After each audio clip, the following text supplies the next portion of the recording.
बुढ़ापे की अंधेरी रात, हरियाणा की कड़ाके की सर्दी और बर्फीली हवाओं से सराबोर दिसंबर का महीना, हड्डियां गला देने वाली ऐसे मौसम में 75 वर्ष के हरिचरण दास सड़क के किनारे एक पत्थर पर बैठे ठिठुर रहे थे। स्वयं को ठंड से बचाने की जद्दोजहद में वो सिकुड़ते से जा रहे थे और लगातार एक ही मुद्रा में बैठे रहने से उनकी कमर अकड़ती जा रही थी।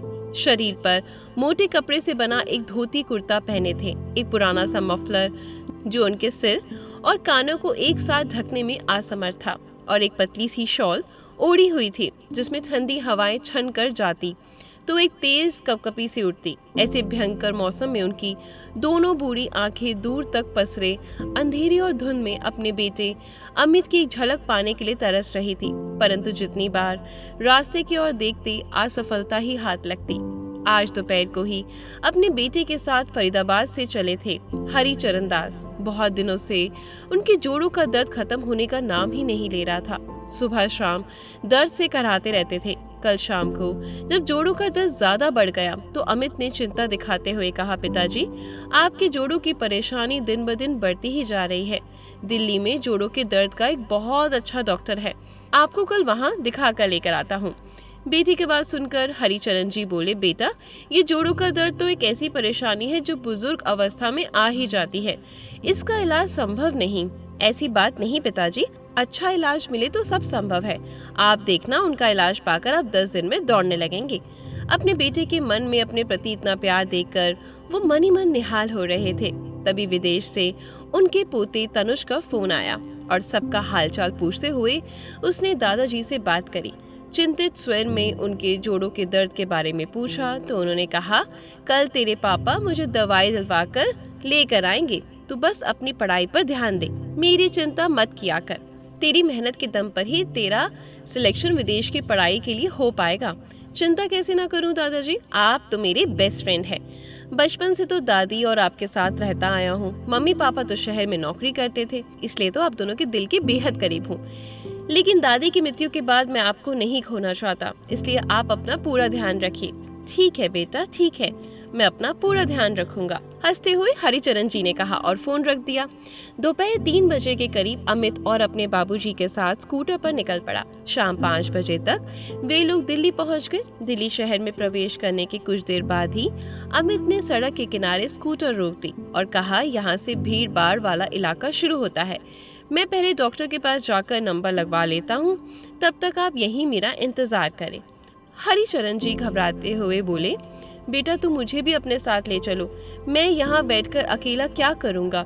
अरे बाबूजी, शाम का समय है, इस समय सभी लोग अपने दफ्तर से घर की ओर लौटते हैं और दिल्ली जैसे शहर में तो इस समय बहुत ज्यादा भीड़ होती है, और इतनी भीड़ में आपको पीछे बिठाकर स्कूटर चलाना आसान नहीं है। कहीं गिर गए तो हड्डी वड्डी टूट जाएगी, लेने के देने पड़ जाएंगे। बात तो तुम ठीक कह रहे हो बेटा, उन्होंने बुदबुदाया। हाँ बाबूजी, बस आधे घंटे की बात है, नंबर ही लगवा कर आना है, मैं जल्दी आ जाऊंगा, शायद इंतजार करने का मौका ही नहीं दूंगा, मुझ पर विश्वास रखिए। इतना कहकर अमित स्कूटर लेकर निकल गया। हरिचरण जी वहीं सड़क के किनारे पत्थर पर बैठे रहे। आधा घंटा कहकर गया था, लेकिन 1 घंटे से भी ऊपर हो गया, पता नहीं अब तक आया क्यों नहीं।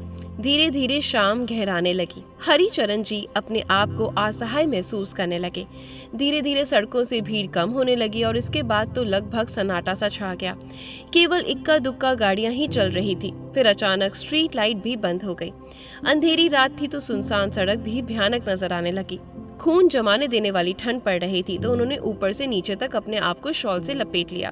घनघोर अंधेरे में बैठे हुए वे अचानक डर कर सहम गए जब एक कुत्ता इस तरह शॉल में लिपटा हुआ देखकर उनके पास आकर भौंकने लगा। उन्होंने अपने पास छोटा सा पत्थर उठाकर उसे डराकर भगाने की कोशिश करी, पर पत्थर देखकर कुत्ता उनके दाएं बाएं कूदता हुआ और जोर जोर से भौंकने लगा, और उसकी जोर जोर से भौंकने की आवाज सुनकर आसपास के अन्य कुत्ते भी दौड़े चले आए और सब एक होकर उनके ऊपर भौंकने लगे। कुत्तों का झुंड देखकर हरिचरण जी डर के मारे कांपने लगे और उनकी आंखों से आंसू बह निकले। इतने में ना जाने कहां से एक आदमी आया और उन कुत्तों के लिए सड़क के दूसरे किनारे कुछ रोटियां डालकर चला गया। वे सब रोटियों पर टूट पड़े और हरिचरण जी को राहत की सांस मिली, लेकिन वह रात पल भर की थी। अंदर ही अंदर उन्हें अपने बेटे की चिंता खाने लगी। सोचने लगे अमित को भी इसी शहर का यही हॉस्पिटल मिला था। अपने शहर में डॉक्टरों की कमी है क्या? अपने बूढ़े बाप को सुनसान सड़क के किनारे बिठाकर खुद पता नहीं कहाँ गायब हो गया। और एक ठंड के मारे मेरी हड्डियां जाम हो चुकी हैं और दूसरी ओर भूख के कारण आंतें पत्थर बन चुकी हैं। जेब में 20 रुपए भी नहीं कि किसी दुकान पर जाकर गर्म चाय पी लूं। ठंड भी कुछ कम हो जाती और पेट को भी राहत मिल जाती। अचानक उनके मन में भयानक ख्याल आने लगा और उनके मन में अनहोनी होने की आशंकाएं घर करने लगी। एक ही पल में ठंड और भूख दोनों गायब हो गए। अमित स्कूटर पर है, पता नहीं उसने हेलमेट पहना भी था या नहीं। दिल्ली जैसे शहर की भीड़ भाड़ में चारों तरफ खतरा ही है। कहीं उसके स्कूटर का एक्सीडेंट तो नहीं हो गया, कहीं किसी तेज रफ्तार वाहन ने उसके स्कूटर को पीछे से आकर टक्कर तो नहीं मार दी, फिर किसी ट्रक ने उसे टक्कर हो गई हो और उसे कुचल कर। नहीं, सोचते हुए उनका कलेजा मुंह को आने लगा। वो बिल्कुल बौखला गए। फिर स्वयं से कहने लगे, हरिचरण, बढ़ती उम्र में लगता है तेरा दिमाग खराब कर दिया है। रत्ती भर भी अकल नहीं तुझे। अपने ही बेटे के लिए ऐसा सोच रहा है, तुझे शर्म आनी चाहिए। ये भी तो हो सकता है कि डॉक्टर के पास कुछ ज्यादा देर लग गई हो, स्कूटर में पेट्रोल खत्म हो गया हो। परंतु स्वयं को झिड़कने के बाद भी उनकी आंखों के सामने दुर्घटना के दृश्य आने लगे। कभी तो वो पूजा पाठ करने लगते और कभी देवी देवताओं की मनौती मानते। लेकिन अभी तक वे इतना तो समझ ही गए थे कि अगर सब कुछ ठीक होता तो हमें डॉक्टर के यहाँ नंबर लगाकर कब का पहुँच गया होता। अब तो डॉक्टर के बैठने का समय भी नहीं है। सोचते सोचते उनका हृदय अंदर से बिल्कुल व्याकुल होने लगा। गले से रोने की दर्द भरी आवाज और आंखों से आंसू फूट पड़े। ना जाने कितने ही घंटे उन्होंने ऐसे रोते रोते बिता दिए। रोते हुए एक आवाज ने उनका ध्यान अपनी ओर खींचा। क्या हुआ बाबा, क्यों रो रही हो? उन्होंने आवाज की दिशा में देखा। एक जीते जागते इंसान को अपने पास खड़ा पाकर और जोर से रो पड़े। वे अपरिचित अपनी मोटरसाइकिल को सड़क के किनारे खड़ा करके उनके पास आया और बोला, बहुत परेशान लग रहे हो बाबा, घबराइए मत, मैं आपके साथ हूँ। ऐसा कहते हुए उसने उनके कंधे पर हाथ रखा और महसूस किया कि वे एकदम ठंडे पड़े हुए थे। उनका शरीर कांप रहा था और ठंड से कटकटाते दांतों के चलते मुंह से शब्द ही नहीं निकल पा रहे थे। उसके हृदय में करुणा का ज्वार उठने लगा। तुरंत उसने अपना ओवरकोट उतारा और उन्हें पहना दिया। फिर बोला, इतनी ठंड में आप सारी रात इस खुले आसमान के नीचे क्यों बैठे रहे? हरिचरण जी कुछ बोलने लगते हो, पर उनकी थरथराती बूढ़ी देह उन्हें कुछ बोलने की इजाजत ही नहीं दे पा रही थी। उन्हें देखकर वह अपरिचित आदमी जल्दी से चाय की दुकान पर गया और उनके लिए गर्मा गर्म चाय और बिस्किट लेकर आया। हरिचरण जी मन ही मन उसे ढेर सारी दुआएं देने लगे। चाय पीकर उनके शरीर में थोड़ी सी चुस्ती आई। अब तक रात का अंधेरा छटने लगा था। सुबह की हल्की रोशनी में उन्होंने उस अपरिचित का चेहरा देखा और बोली, अरे तुम तो मेरे पोते की उम्र के हो। 20-22 वर्ष की छोटी उम्र में भी तुम्हें यहाँ रुककर मेरी मदद करने की सूझी। फिर ये व्यक्ति बोला, बाबा मेरा नाम सुनील है, मैं यहाँ पास में ही एक दुकान पर काम करता हूँ, मुझे अपने बेटे जैसा ही समझे। अब आप बताएं कि आप यहाँ पर क्या कर रहे हैं और क्या परेशानी है आपकी? सुनील बेटा, मेरा बेटा अमित कल दोपहर से डॉक्टर के पास नंबर लगवाने गया था और मुझे यहाँ बैठने को कहा गया था, लेकिन वह अब तक नहीं पहुँचा। उसकी चिंता मुझे खाई जा रही है। बाबा आपको चिंता करने की कोई जरूरत नहीं, आप मुझे अपने बेटे का फोन नंबर दीजिए, मैं उन्हें फोन लगाता हूँ। लेकिन बेटा मुझे उसका फोन नंबर याद ही नहीं। तो बाबा हम एक काम करते हैं, मैं आपको आपके घर ले चलता हूँ। आपको अपने घर का रास्ता तो पता ही होगा ना? हाँ बेटा, अच्छे तरीके से याद है। सुनील उन्हें अपनी मोटरसाइकिल पर बिठाकर घर छोड़ने के लिए ले गया। रास्ते में एक ढाबे पर रुककर उसने हरिचरण जी को नाश्ता भी करवाया। बेटा तुम इंसान के रूप में किसी देवता से कम नहीं, भगवान तुम्हारी खुशियां सदा बनाए रखें। हरिचरण जी उसे ढेरों सारे आशीर्वाद देने लगे। जैसे ही सुनील हरिचरण जी को घर लेकर पहुंचा तो देखा घर के बाहर ताला लगा था। बाबा आप यहीं ठहरिए, मैं देख कर आता हूँ। ऐसा कहकर सुनील उनके पड़ोसियों से अमित के बारे में जानकारी लेने चला गया। पूछने पर पता चला कि अमित तो अपनी पत्नी गीता के साथ आज सुबह ही घूमने निकल गया है। सुनील ने उनके पड़ोसियों से अमित का फोन नंबर लिया और तुरंत उसे फोन किया। क्या मैं अमित से बात कर सकता हूँ? सुनील ने कहा। तो दूसरी तरफ से आवाज आई, जी हाँ मैं अमित ही बोल रहा हूँ, कहिए क्या बात है? जी मेरा नाम सुनील है, मैंने आपके पिताजी को उसी सड़क के किनारे ठंड में रोते हुए देखा जहां आप उन्हें छोड़ कर आए थे। शायद आप किसी जरूरी काम में फंस जाने के कारण उन्हें लेने नहीं आ सके, इसलिए मैं उन्हें घर वापस छोड़ने आया हूँ। परंतु यहाँ तो घर पर ताला लगा है, क्या आप मुझे बता सकते हैं मैं उन्हें कहाँ छोड़ूं? सुनिए मिस्टर, ज्यादा हमदर्दी दिखाने की जरूरत नहीं, अपने काम से काम रखिए और हाँ अगर छोड़ना ही है तो उन्हें वृद्ध आश्रम छोड़ दो। अब हमारा उनसे कोई वास्ता नहीं। लेकिन मेरी बात तो सुनिए। Hello hello. इधर से सुनील बोलता रहा और उधर से फोन कट चुका था।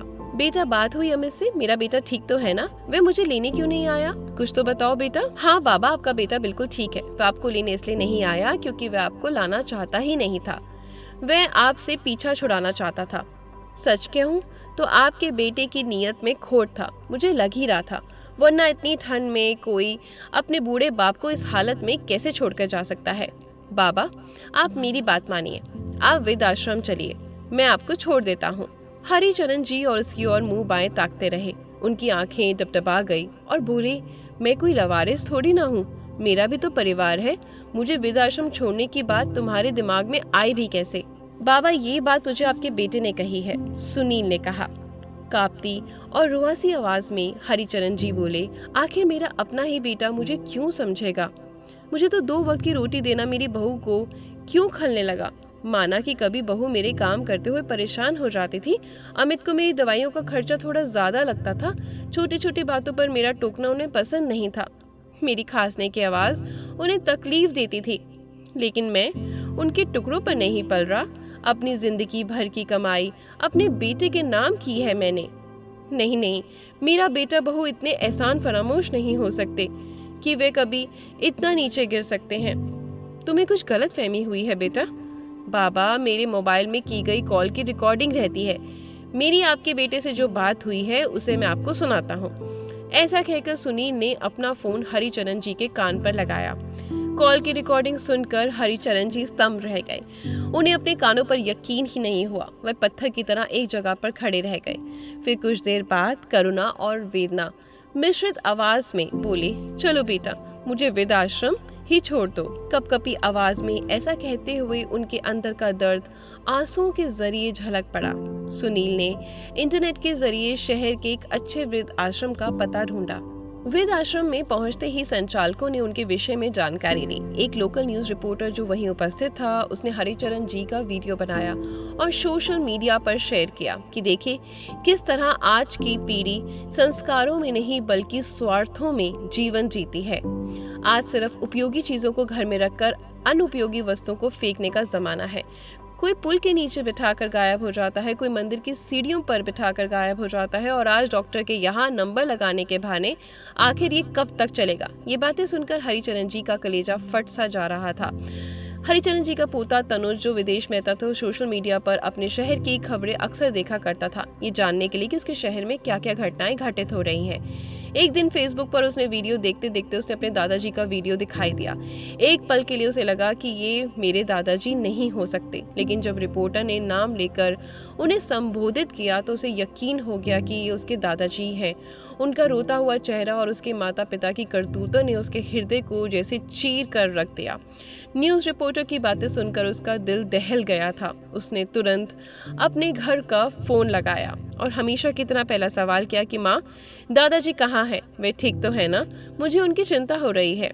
हाँ हाँ, तुम्हारे दादाजी बिल्कुल ठीक है। अच्छा, तो मेरी बात करवाइए उनसे, उसने कहा। तो उसकी माँ हड़बड़ाते हुए बोली, वे तो अपने मित्र से मिलने अपने गांव गए हैं। तनु समझ गया कि वे लोग उसे सीधे तरीके से कुछ नहीं बताएंगे। उसने फोन रखा और तुरंत भारत आने की तैयारी करने लगा। करीब 10 दिन के बाद वह भारत पहुंच गया और अपने शहर पहुंचते ही उस वृद्ध आश्रम में गया जिसका पता, फोन नंबर उस रिपोर्टर ने वीडियो के अंत में दिया था। जब वो वृद्ध आश्रम के हॉल में पहुंचा तो देखा उसके दादाजी एक चारपाई पर बैठे हुए रामायण पढ़ रहे थे।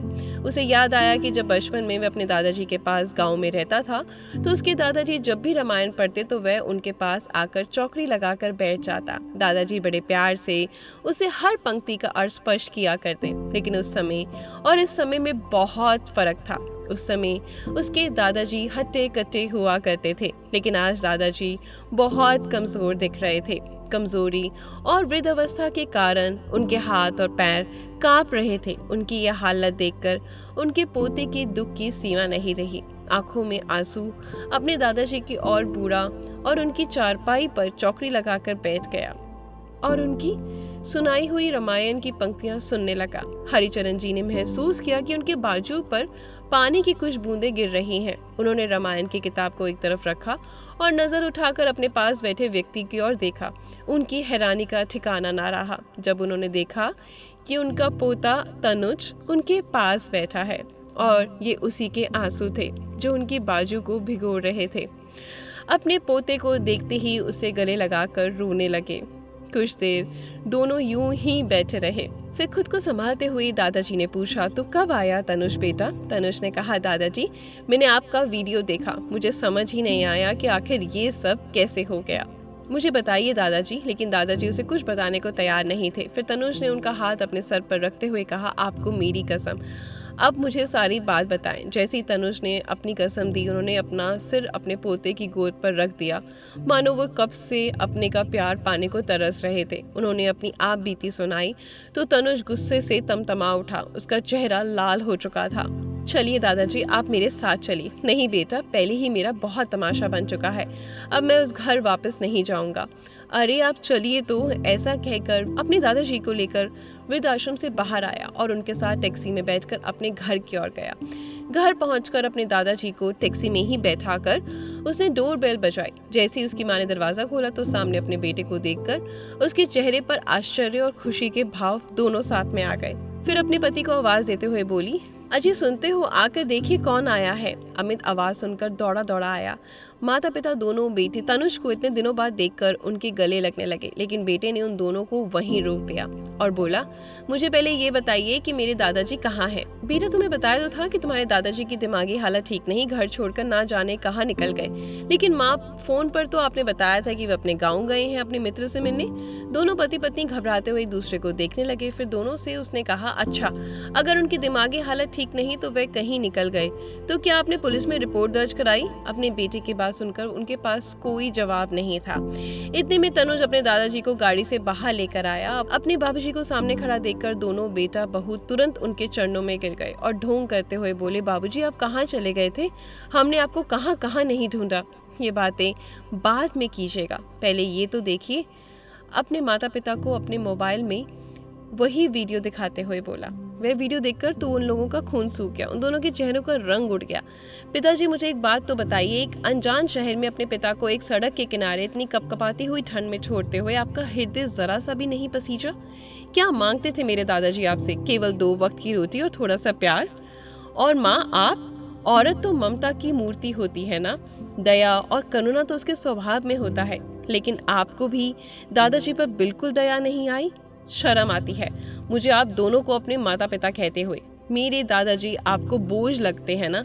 मैंने फैसला कर लिया है, मैं अपने दादाजी को अपने साथ लेकर जाऊंगा, हमेशा हमेशा के लिए। अब से दादाजी मेरे साथ वहीं रहेंगे और जब तक उन्हें विदेश ले जाने से संबंधित सारी औपचारिकता पूरी नहीं हो जाती तब तक मैं भी उनके साथ वृद्धाश्रम में ही रहूंगा, क्योंकि आपके साथ अब मेरा कोई रिश्ता नहीं। उसकी बातें सुनकर वे दोनों हाथ जोड़कर उससे माफी मांगने लगे, गिड़गिड़ाने लगे। नहीं बेटा, ऐसा मत बोलो, माना कि हमसे बहुत बड़ी गलती हो गई, लेकिन इस गलती की इतनी बड़ी सजा तो मत दो हमें। लेकिन तनुज ने उनकी एक नहीं सुनी और अपने दादाजी को टैक्सी में बिठाकर वृद्धाश्रम की ओर चल पड़ा।